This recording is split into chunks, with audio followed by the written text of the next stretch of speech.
Hello and good afternoon. I'm so glad you could join us for our first session of a year-long discussion series taking place on the first Thursday of each month. I'm Bethanie Baker Henderson, the coordinator for this series based on the book, How to Heal Our Divides, compiled and edited by Brian Lane and Adam Thomas.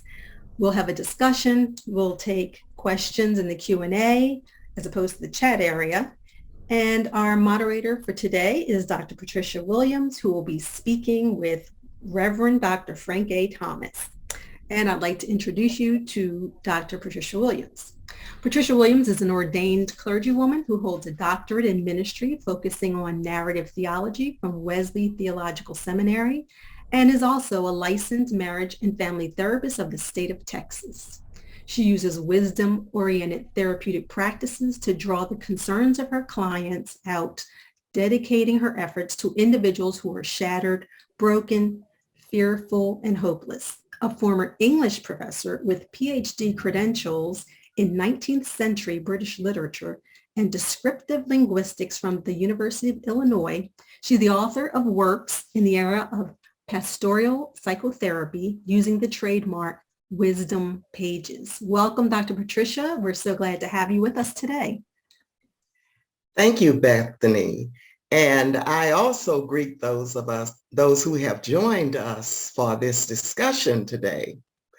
Our contributing author who will be with us is Dr. Frank A. Thomas. Dr. Thomas has contributed to our culture and to the work of ministry in many roles. He is preacher, teacher, scholar, thinker, lecturer, author, and master coach. Dr.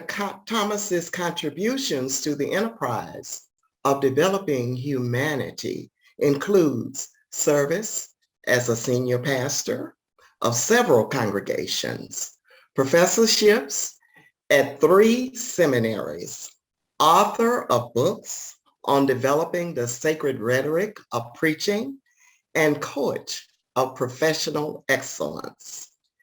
A lifelong learner, Dr. Thomas holds a PhD in communications with a concentration in rhetoric, a Doctor of Divinity, 2 Doctors of Ministry degrees, a Master of Divinity, and a Master of Arts in African Caribbean Studies.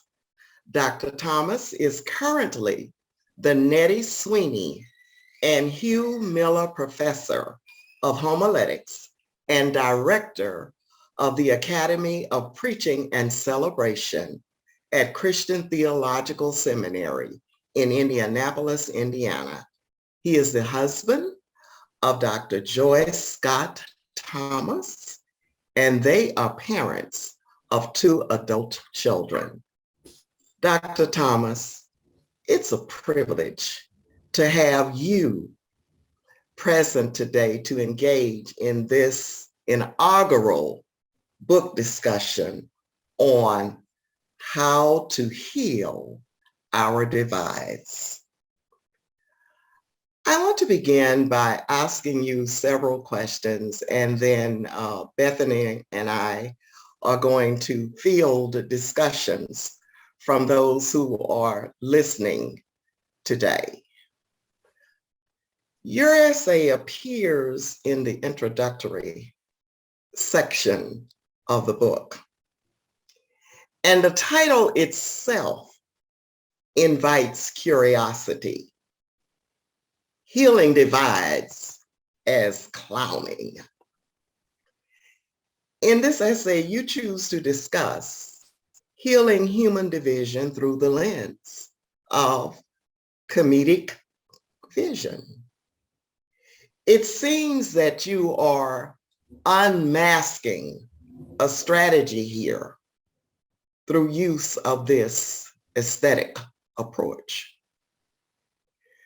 Will you begin our discussion today by making observations on your choice to frame the task of healing our divides through considering aspects comedic vision.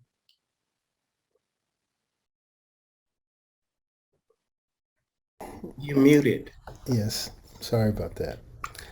Thank you both for having me, Bethany, for your work, and for Patricia and Frank is the easiest thing, all the titles and yeah. Yes, Okay, yes. so thank you so much and for your work and inviting me to be a part of this. I basically I wrote this because I think that seriousness can be so extreme that, well, to kind of break it down this way, this is not in the article, but it's like holiness, or there's not place for holiness and humor, reverence and laughter. We tend to be overly serious. And when we separate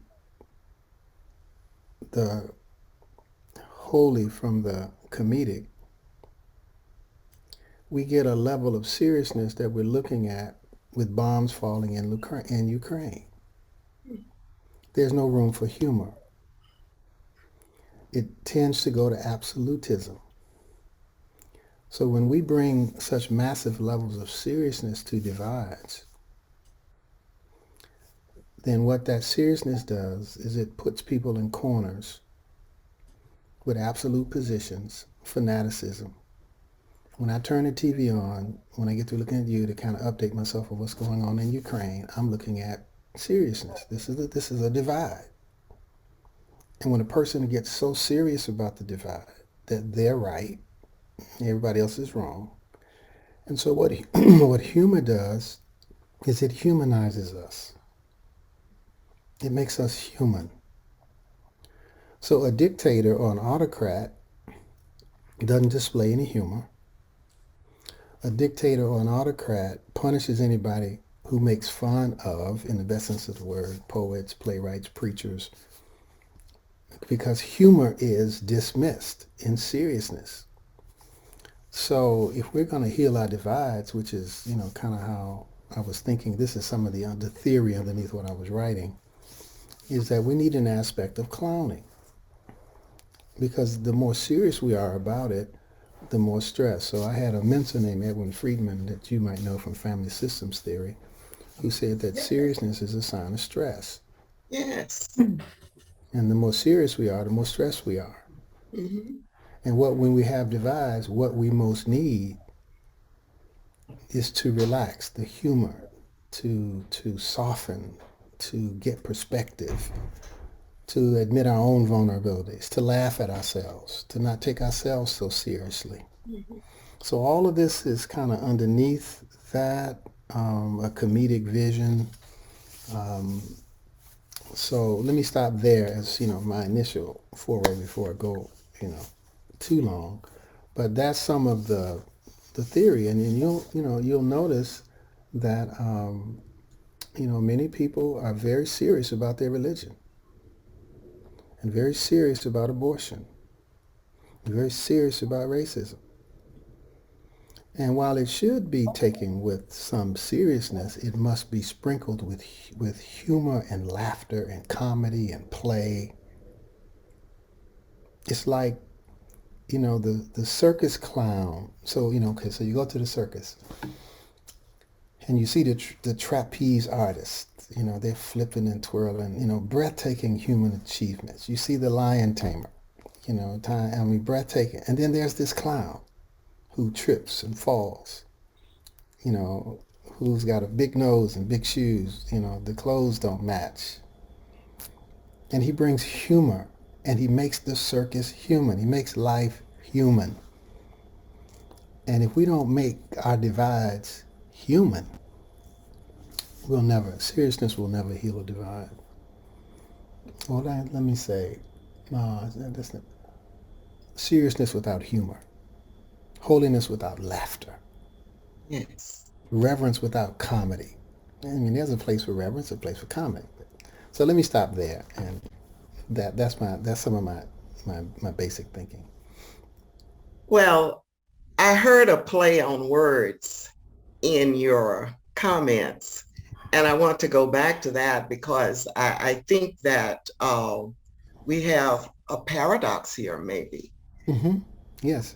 because humor evolving into human Right. in this clowning aspect Mm-hmm. of your presentation Right. uh, sort of was a point that kind of arrested my thoughts. You end on the note that clowning transforms the circus arena It does.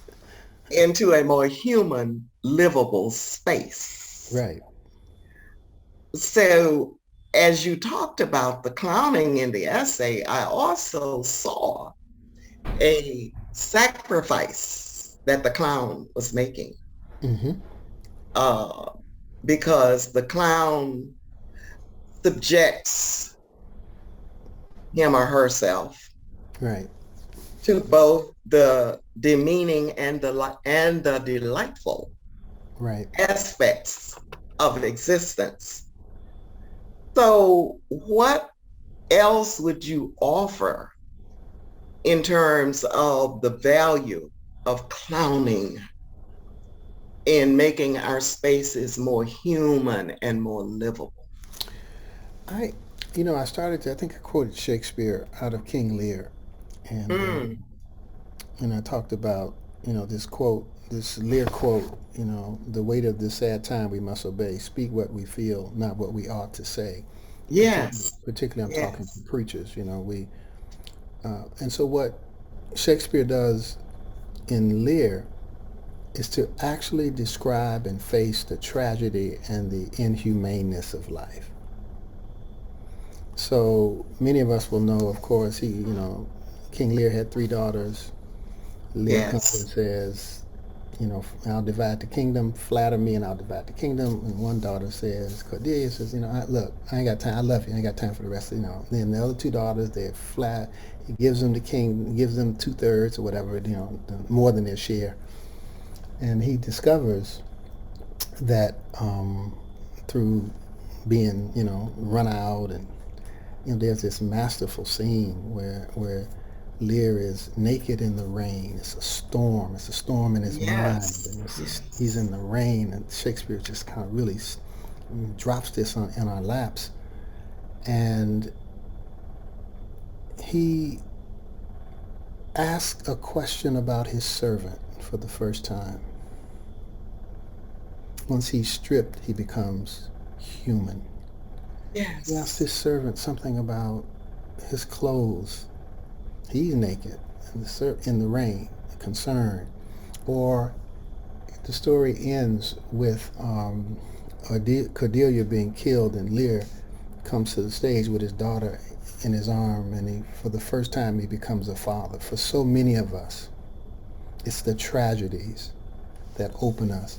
And so, what the comedic does, I think, is allow us to honestly face both. I said in the book, I said, just the the ugliness, the downright evil of human existence, our ability to harm, hurt, kill, legislate people out of the human race, commit the most heinous acts upon one another. Look, Ukraine, just turn TV on. War, violence, poverty, hate, discrimination. Only a comic vision can encompass my disappointment over the absurdity of human violence. And I haven't even got to cancer, MS, the body, the illnesses, sickness, and diseases. That's the whole another personal side. And yes. so, I talk about the ugliness of living as a minority in a racist society. And how do you deal with all this? And I believe that a comedic vision, you have to be able to find some way to not take it so seriously, some way to laugh, that maybe the laughter allows us to encompass the tragedy. So for a lot of people, it's either the tragedy or it's laughter, one or the other. How do you, clowning is to be able to bring, so this is why, the the circus clown, gets hit, gets dropped in the, they throw the ball, it hits the little target, the clown falls in the water, the circus clown is tripped. But at the end, the clown is alive. The trapeze artists every now and then fall off that trapeze and die. Every now and then a lion eats the lion tamer. Every now and then. But the clown lives. So I said in the book, it was just a beautiful quote. The clown slips on the banana peel, takes a pie in the face, Right, throws a right. ball in the bullseye, drop him in the water, takes terrible falls. The clown is vulnerable, but at the end, clowns are left standing, and humanity is much better for it. That clowns are still alive. I don't know if that's the best way to say it, but that's the way that I can understand what I was trying to say, to form it into words and express it. Well, thank you for that. There was another thought. We are in a very sacred season now for those of us in the Christian tradition. And as I thought about your characterization of the clown, I saw some, as I said earlier, sacrificial elements there. Yeah, you can see Calvary in it. Yes, that's what I saw. Frank, and I felt you going there. Okay. And to a certain extent, that is at the very core of where we're trying to go in healing our divides. However one embraces that ultimate sacrifice that brings about a kind of love that is not possible before that sacrifice, that allows us to both endure and triumph. That's what happened at the cross. Endurance and triumph. What do you think about that? Is there an underlying theology of clowning? I am so very certain and sure there is. Because, let me finish this quote from last time, my last one. In the circus, the clown never dies. Harvey Cox puts it this way. The clown is infinitely vulnerable, but never finally defeated. No matter how assaulted, the clown never dies. The clown always has the last laugh, which is a metaphor, of course, for Jesus at Calvary. That evil could not defeat him. That God will have the last laugh. Yes. And the resurrection then would be the last laugh. If I were preaching, I'd structure it that that this is that God gets the last laugh. And because God gets the last laugh, those of us who work for justice and peace and mercy often feel beat up, assaulted, cast aside, called idiots, but in the end, we'll have the last laugh, and we will, ultimately vulnerable, but never defeated. So there's something in the theology of what we think in the world, what winning is and what defeat is. Yes. And so in the world, conquest is winning. We're winners. Americans are winners. We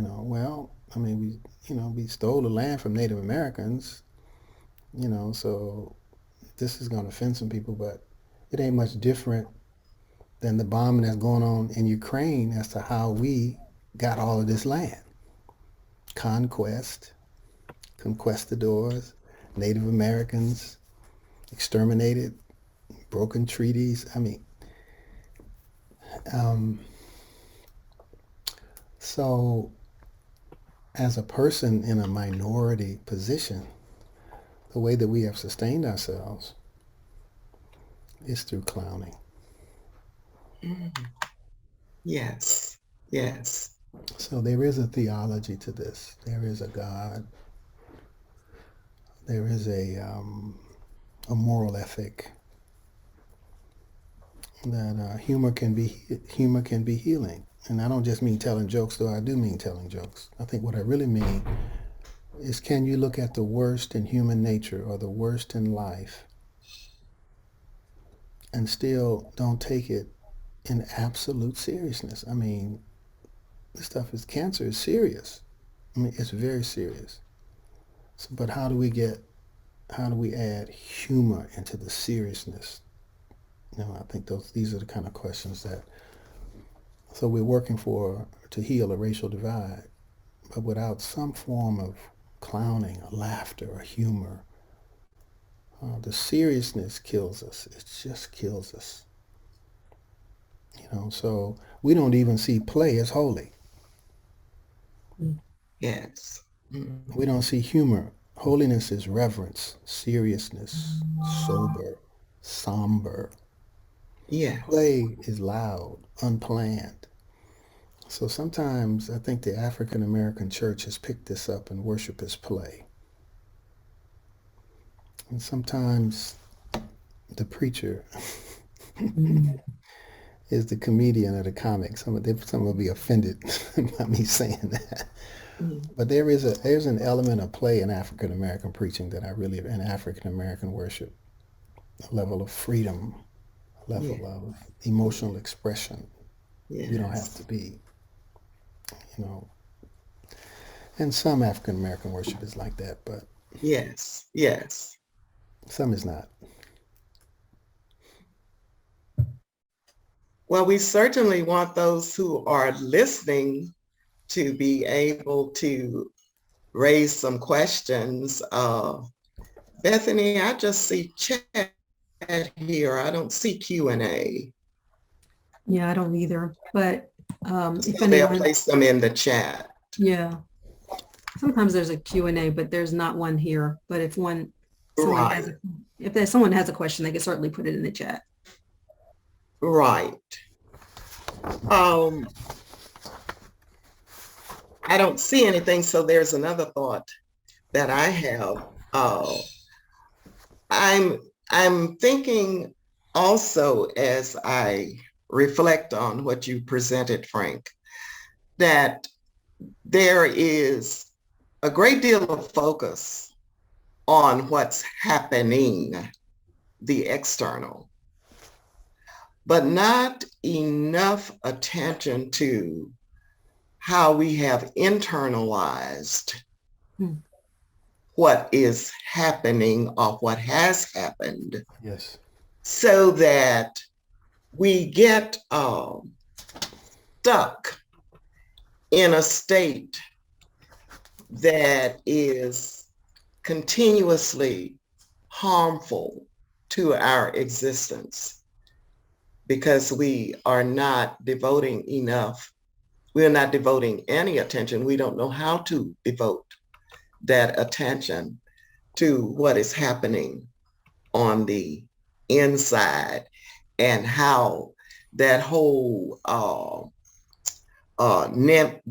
menace of the unconscious is driving how we see our lives and how we are reacting and responding to acts that are harmful and can hinder not only our personal progress, but how we progress in relationships with others and in our communities. I agree with you 100%. I coined a phrase, that I just wrote down called internalized seriousness. Yes. And for internalized seriousness, I'll give you just a very brief example of my own personal experience. I grew up in a traditional black neighborhood on the south side of Chicago, lower middle class, teachers. My dad was a short order cook. My mom was a school teacher, kind of stuff. My mom was the first college graduate in our family. And I went to a school, where predominantly it was 85, almost 90% white high school, a Lutheran high school, and 10% black. And so I was on the basketball team. And one of the cheerleaders came to me and said, "We're having a barbecue, all the basketball players and cheerleaders. We want you to come. You know, of course, we're inviting everybody, and it's in Michigan, and I'll give you the address." I said, "Michigan?" I said, "You commute all the way from Michigan to come to this school every day?" She said, "No, I don't. It's our summer home. We spend holidays and vacations." I said, "Summer home? Nobody in my neighborhood has a summer home. I never heard of a summer home. You mean y'all got two houses?" Mhm. See, we have two houses. So I went to see it because I had absolutely no vision that anybody could have two houses. I just had no, it wasn't even, we were doing good to get one house. And when I saw it, I internalized the seriousness, which means I said, if white people can have this stuff, I can have it too. And I'm going to work like hell in my life because I don't understand why there's such a difference. That one group of people, you know, some in that group don't have all that either, but can have all of this stuff. Two houses. I went out there, it was one right on the lake. I mean, they had, you know, we played volleyball, we had barbecue. I discovered what s'mores were, you know, campfire. I mean, it was just, and I said, we got one house. So at any rate, what I'm saying is, when you internalize, I internalized that seriously. And so I began to work. Nothing wrong with working. You know, I'm getting my grades. I got, you know, I'm going to have, except if you don't include play, then you say stuff to the kids like, you know, I'm grinding. Grind. I don't have time for you to lay on me. You know, I'm trying to get a piece of this American pie. I'm trying to get us ahead. I'm trying to get you your tuition paid. I'm trying. So you it's a form of internalized oppression. That may be too strong. But I think it speaks to my point about if you don't include clowning, if you don't include fun, play, laughter, if you the level of seriousness that you bring is out of balance. I think that's what I'm saying. Nothing wrong with working hard, nothing wrong with ambition, nothing wrong with any of that. Nothing wrong with any of that. If you can balance it, but I couldn't balance it because I was so focused because it tied into my racial understanding of America. And subsequently, I came to understand, for example, that many, not all, but many middle-class whites didn't have the systemic oppression and racism to deal with. They got preference in mortgages, and you know, we didn't have the chance to build the kind of wealth that would generate two houses. So all of that, and if I don't play, if I don't laugh, if I don't lower the level of seriousness, then I'll get sick. I'll get physically sick, you know, later in my life. So I think your point is right, and I've been working to kind of turn down. That's why this piece on clowning is so important to me. I've been working to tune down the seriousness, to balance it by being human. Yes. I'm still watching for other questions because every time you speak, I get ideas and I don't want to dominate the interaction with you, but I don't see anything else right now. Do you have something? I have a question. Bethanie. Yeah, I was intrigued when I saw the comedic vision. And then when you just mentioned the internalized seriousness, I usually, when I see terms, kind of think about culture, how things combine with culture. And when you were thinking all of these through, have you ever given any thought to how all of these terms, you mentioned Shakespeare, but how this manifests itself in our just normal media, like TV shows? The first show I actually thought about when I heard this comedic vision was like Good Times, where you've got this level of comedy, but under the surface is this level of oppression and racism and all the things that are happening there. Has that Is that an example of what you're talking about? Yeah, and it depends on, you see what, I got you. What seriousness does is it leads to sarcasm. When it uses humor, it's sarcasm. Or, okay, it's like, all right, you darkies, sing us another song. Sing us one of those, that's the verse in the Bible, sing us one of those songs of Zion, that darkies, black people become comedic in the negative sense, used as entertainment. And so, oh, they're laughing. They mustn't, they had the whole mythology about slaves enjoying slavery, you know. So who is the comedy for? And so when African Americans used comedy, Dave Chappelle did a masterful job after the George Floyd being killed by the police officer. It was just masterful. It was comedy, but it wasn't sarcasm.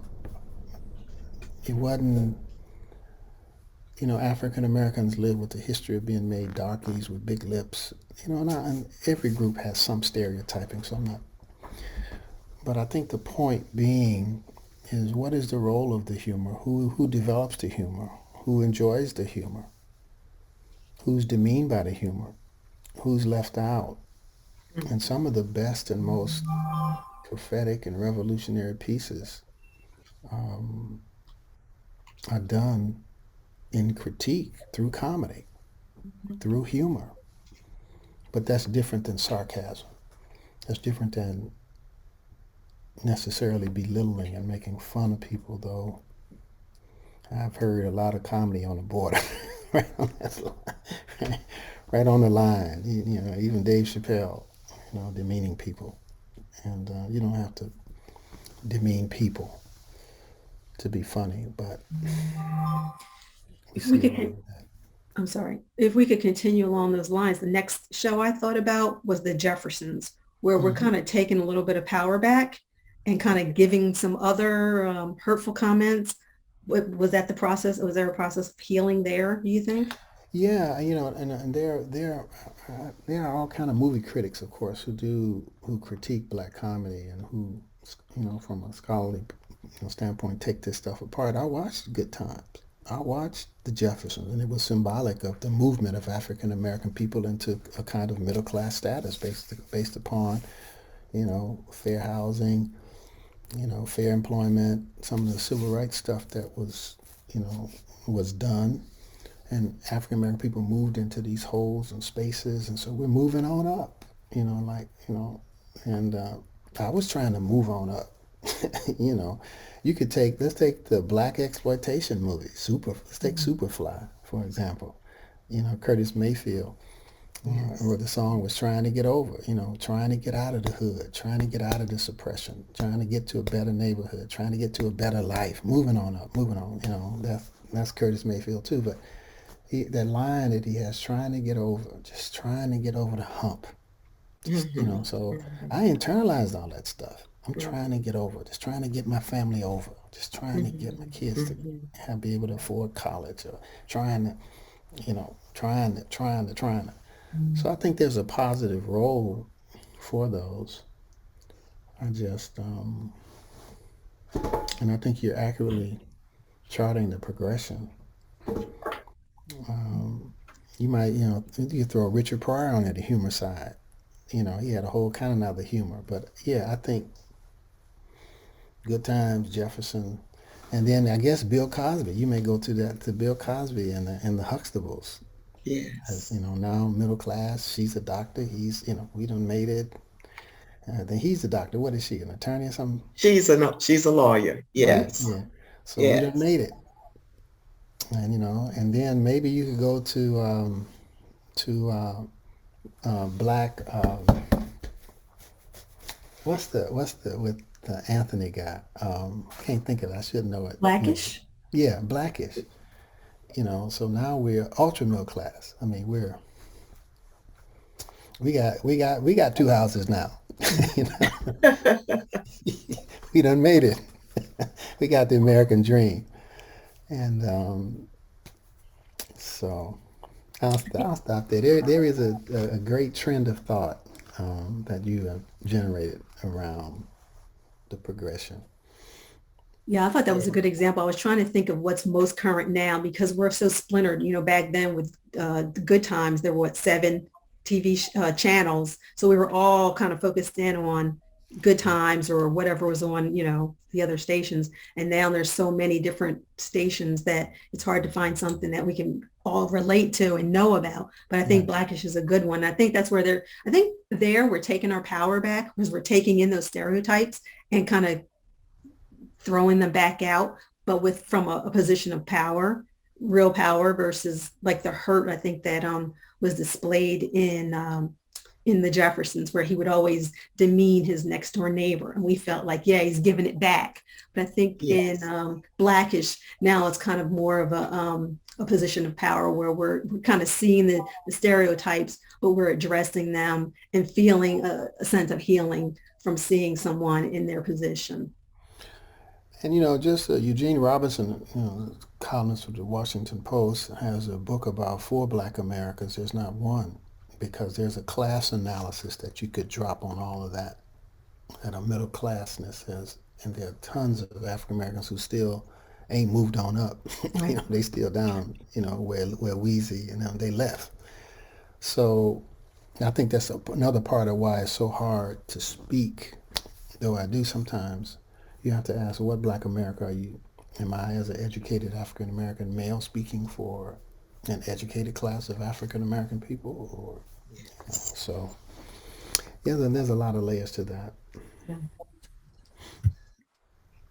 And I think I want to it's just I'm gonna go back to King Lear standing in the rain naked, Mm, and he shows concern for his servant.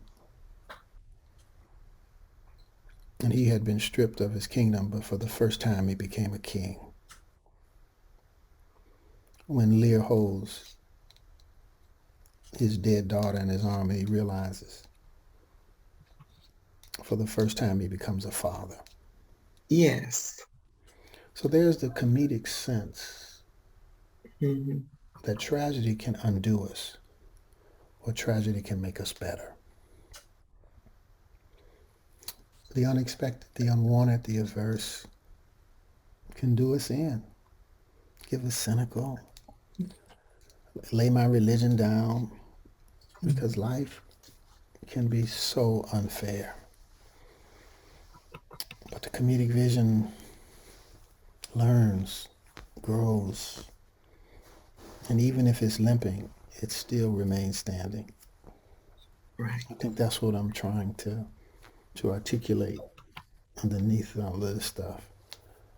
That adding humor and play and laughter, comedy, joy, doing nothing, non-being, Hmm. don't do anything for a Hmm. while, just sit somewhere. Hmm. All these things are tools to help us be able to handle what John Kabat-Zinn calls the full catastrophe of life. Yes, yes. And also, as you were talking about King Lear, this whole aspect of transformation Right, that is possible because we have the duality of that is positive and that is negative.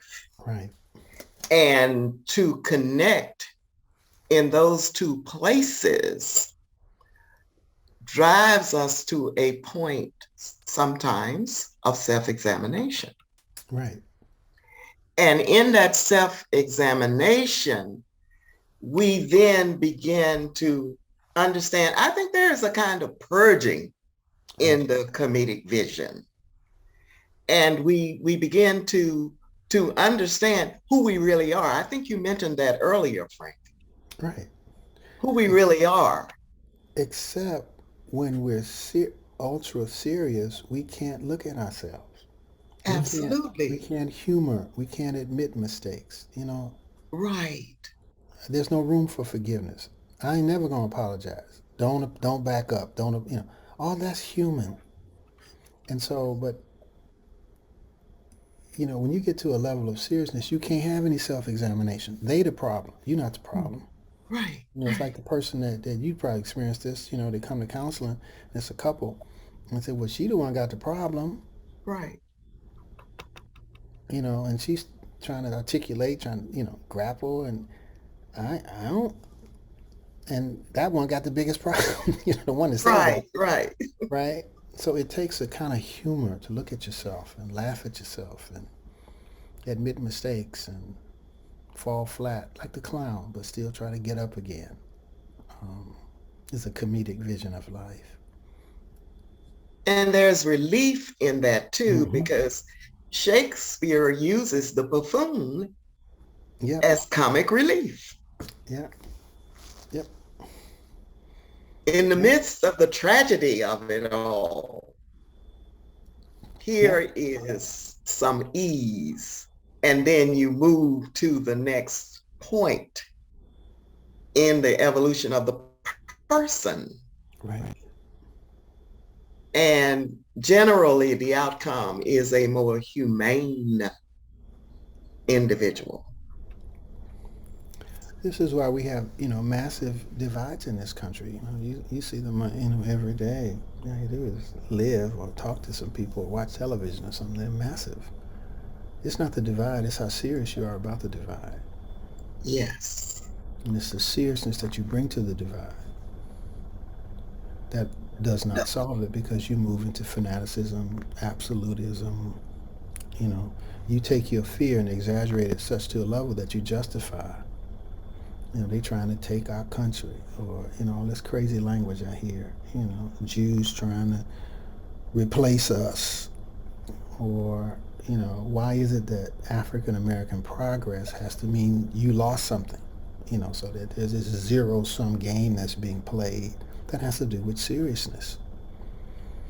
And so what we do is, we blame other people.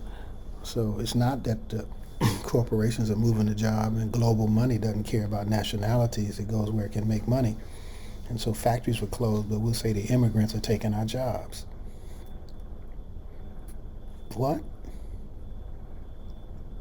Money is global. You don't care where it goes to make a profit. And if factories over in wherever pay cheaper wages, then we're gone. And you can say the immigrants taking our jobs. So we take our fear and we blame other people. And we absolutize it. And so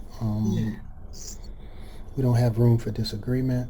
We don't have room for the other person having an ethical position, whether or not we agree with it or not, the kind of dialogue, because seriousness has dehumanized the person on the other side of the table.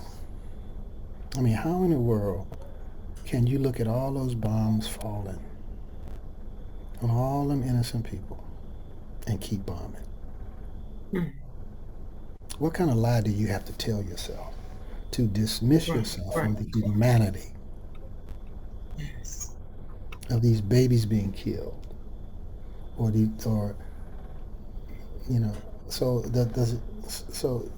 you don't have daughters, you don't have kids, you don't have grandchildren. So what lie do you tell yourself that your grandchildren are different than these grandchildren you're looking at on the screen so you can bomb them? I mean, you really have to lie to yourself. Mm-hmm.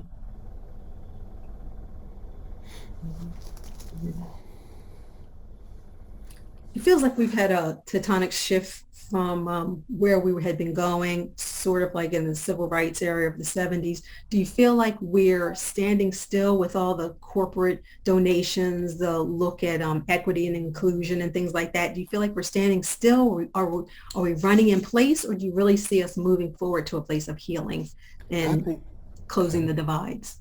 I think we're going back. Oh, I didn't expect that. Huh? I didn't expect to hear you say that. I do. I think we're going back.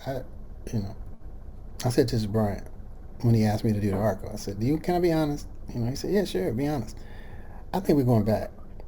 I think that what's going to happen is the mood in this country, voter suppression, all these tactics, these laws in these states. I think that the conservative majority on the Supreme Court, if you match that with either the presidency, the House, or the Senate, and some combination of the two out of the three of those, with the Supreme Court being conservative, I think it's going to be going back to segregation, or it's like in the movement toward healing or healing racial divides, and the movement towards freedom or equality or pluralistic vision of America, we go one step forward and two steps back. Two steps forward, one step back. There has to be retrenchment. So after the Civil War, when the troops were in the South, we found inclusion, a pluralistic democracy. And then for the next 75 years after the troops left, we got segregation, Jim Crow, lynching, blah, blah, blah, blah. Yes, yes. I think we're going back because I believe that the propaganda, so if you tell me, and I said this to Brian, you tell me that Joe Biden didn't win the election, I can't have any conversation. What conversation are we going to have? You won't accept the facts. You're going to believe a lie. I mean, what conversation can we have if you won't accept, so this is just me, I just, and I don't know that I'm optimistic, or maybe have a form of realism.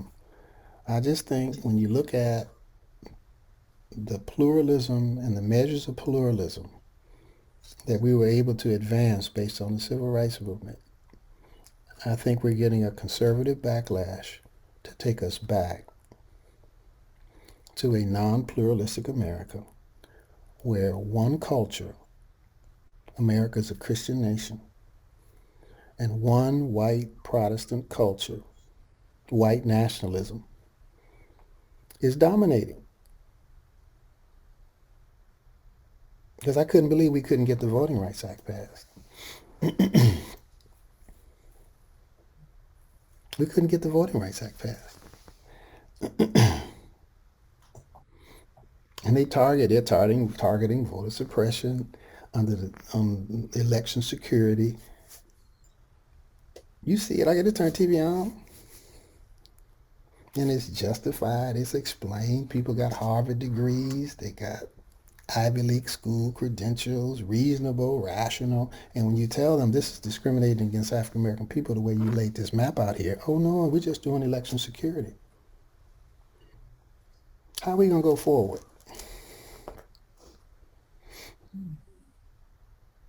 So I think we're in for a rough time as a nation. And if the pandemic couldn't get us all on one accord, a virus that don't care about race, color, skin, class, and we made that a political issue, what is it going to take? How much tragedy is it going to take?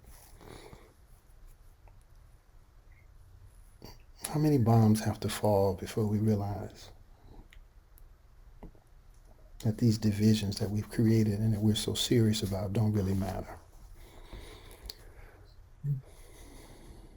Sorry, I can't be more hopeful about that than that, but I think that. Well, it's the circumstance where individuals get stuck in what they believe, and they are unwilling to open a space in their being to receive anything else.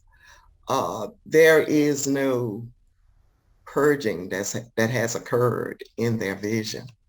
Mm-hmm. And they continue to operate in a manner that some of them seriously think is right. For sure. Mm-hmm. I wonder what it would take. There are so many different strategies in this book. And some of them, the claims are they have worked with a small group of individuals. Some of them have even gone to other countries and introduced these strategies. Mm-hmm. But what would it really take this is a rhetorical question at this point. What would it really take for some work to occur that would make the advances sustainable? I have often made the observation, just as you were saying, Frank, that there has been movement forward, but it's not sustainable for some reason. We do not continue to move forward in that place with sustainability. So I am wondering, and I continue to ask this question because I believe that the work that I do is an abolitionist movement. And it has, if one works in the strategy that I have been given, it will have internal consequences. Yeah.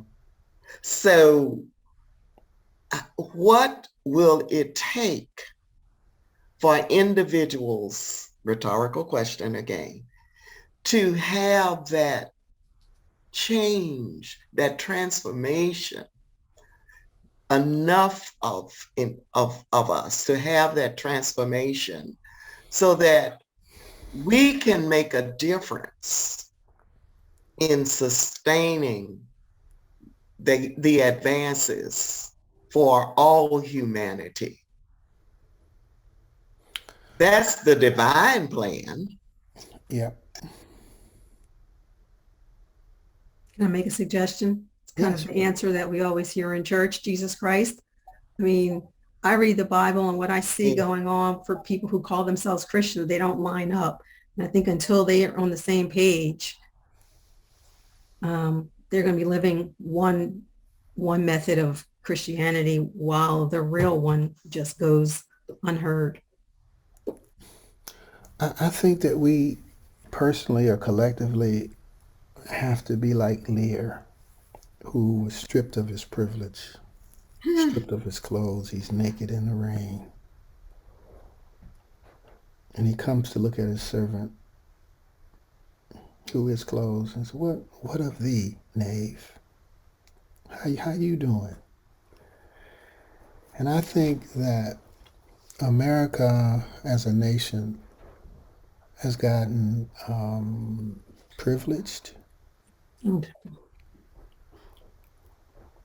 We don't know anything about sacrifice. You can't get us to sacrifice. Oh, this individual right. This is my right. This is my right. It's me. It's me. Can't no government make me do anything. Nobody make you know. This is me. This is me. And what's the sense of common good? We don't have a sense of common good. This is me. How I feel. My individual rights. We've lost the ability to sacrifice. How can a president or leader get us to sacrifice anything? What are we willing to give up for the greater good? It's about possessing, owning, having, taking, if you will. And we watch the people over there in Ukraine, and they stand in front of those tanks. You know what I call them? Holy fools. I wonder Yes. how many holy fools we have in America. Well, I wonder. And I wonder if I was standing in front. I mean, you have to ask yourself that question. These people are saying we outgunned outman whatever else. But we're going to fight for our home. And even if I have to die, I'm going to fight for my home. That used to maybe be, I don't know, maybe that's the kind of threat it would take. I thought the virus might do it, but it didn't do it. So,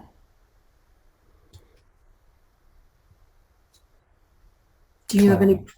go ahead, Beth. I was going to say, do you know of any programs that are going on where there's healing, there's hope? Yeah, I read some of the stuff in the book. I think that they it's a wonderful job. I mean, just doing on the individual level, the question is, can we get enough individuals levels to create a kind of, some wonderful stuff, going on that starts, so I did a book called How to Preach a Dangerous Sermon, and I laid out the process like this. You have to leave your community or find places of suffering in your community and connect with it. Right. And when you connect with it, if you go and connect with it and are willing to teach and learn, speak and listen, you'll discover that these folks are just like us. Mm-hmm. They want for their kids the same thing we want for our kids. And then when you get there, you'll discover the structural and systemic issues that block advancement. And then you're going to need, when you discover those, the wisdom of the Word of God. You're going to need the wisdom of the ages. And when you contact and discover the wisdom of the ages, you get the language of poetry and art and beauty that heals and inspires people versus the language that demeans Mexicans and rapists, that stupid language. Yes. That demeans people. Why don't you go back to the country where you came from? Well, I was born here. See, this is the kind of ultra seriousness. That's what I'm talking about. Back to my same point.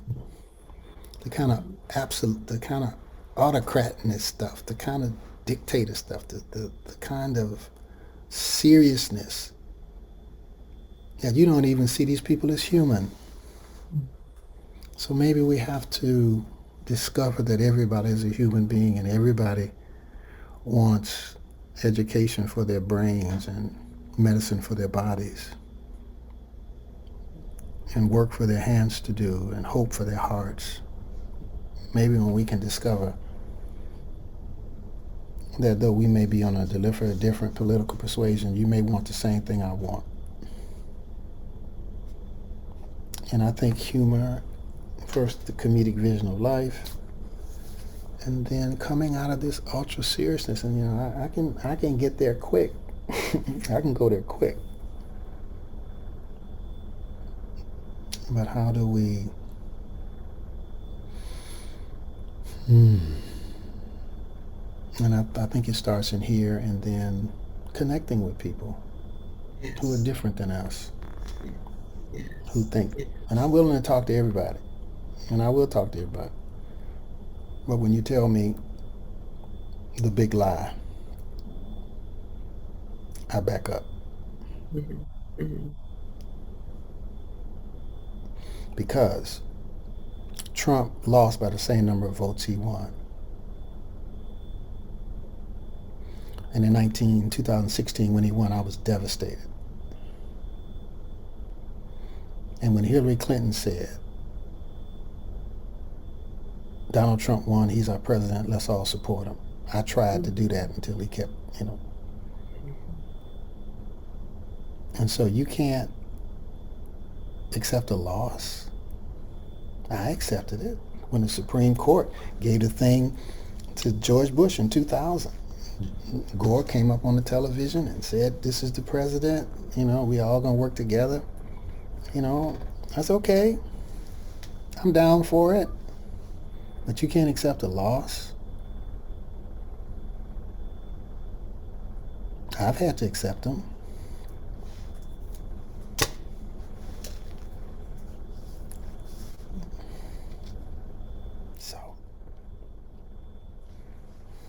Thank you so much.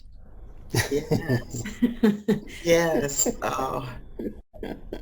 That's I'm serious. I'm too serious. I need to crack a joke. I'm too serious. I'm too serious. You can turn. it's Yeah. an accurate analysis of what we have seen. Mm-hmm. We are nearing the end of our time together. I think that we've had an opportunity to truly explore this comedic vision. And I thank you for introducing it and allowing us to have the opportunity to reflect on this. Frank, I think it's certainly worthy of consideration because not any aspect of our lives will go in just one direction. Yeah. Amen. Yeah. We have the dichotomy. It Yep. is with us. And I am hopeful that these discussions will become more active in the involvement and engagement of individuals, because it's necessary that we have the conversation, but not only have the conversation, that we walk away with the resolve that we are going to do something. Right. We each have a mission, Right. and if we don't embrace it, then we won't end up contributing as the clown does to make the space more human and livable. Amen. Well, thank you for allowing us to take a deeper dive into your chapter contribution, Dr. Thomas, and thank you for your probing questions, Dr. Patricia. And I also like to thank Brian for the opportunity to host here. So really appreciate your attention, and for all the viewing that was happening here. We would like you to please join us on April 7th at noon when we'll speak to Marva Smith as well as Kay Scary. And I'd like to thank our audience for joining in, and we will see you next time. Have a good afternoon. Goodbye, everyone. Goodbye.